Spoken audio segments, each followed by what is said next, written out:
my name is Olivia Chadwick, and I'm going to be briefly showing you guys how to work my curriculum tool.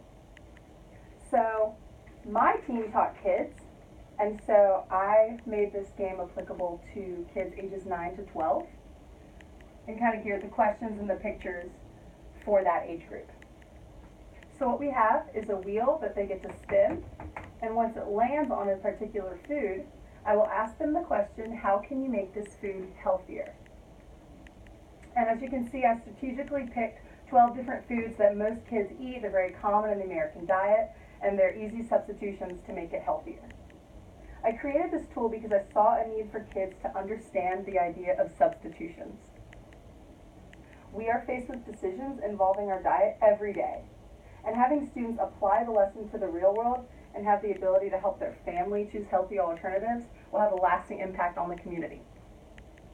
The Healthy Substitution Wheel, displayed here, will help the effectiveness of the Cooking Matters lessons by displaying a common unhealthy food and allowing them to decide how they can make it healthier so they can apply that to the real world and do it at home with their families.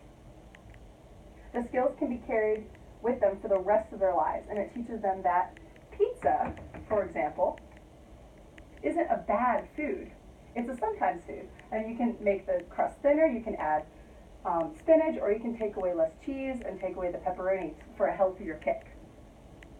So the anatomy of my tool, we have the stand, you have the spinner, and you have 12 different foods on cardstock, different colored cardstock, to give a bright flare to the foods. And I just use tape to tape them on. And any of these can be substituted if the foods aren't adequate. The instructions to work this game are fairly simple. You attach the food pictures in each empty slot, and you ask a student to come up in front of the class to spin the wheel. Once the spinner lands on a certain food, you ask the student how they can make the food healthier. If they appear to be struggling, you can give them 4 options. You can help walk them through it, give them helpful hints. You can let them spin again if they struggle with the first one. You can ask them to phone a friend, or my personal favorite, you can ask them a simpler question.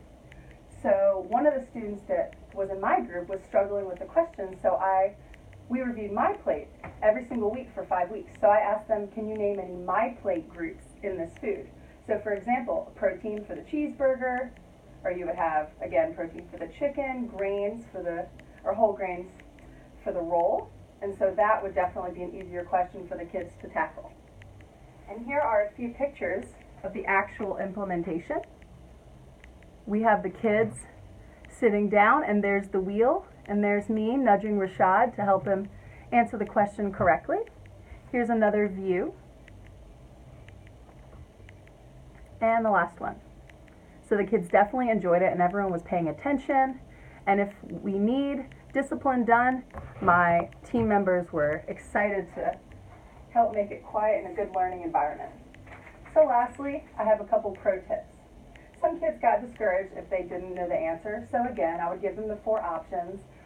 They really liked to phone a friend because they all knew each other, and then letting them spin the wheel again was always great.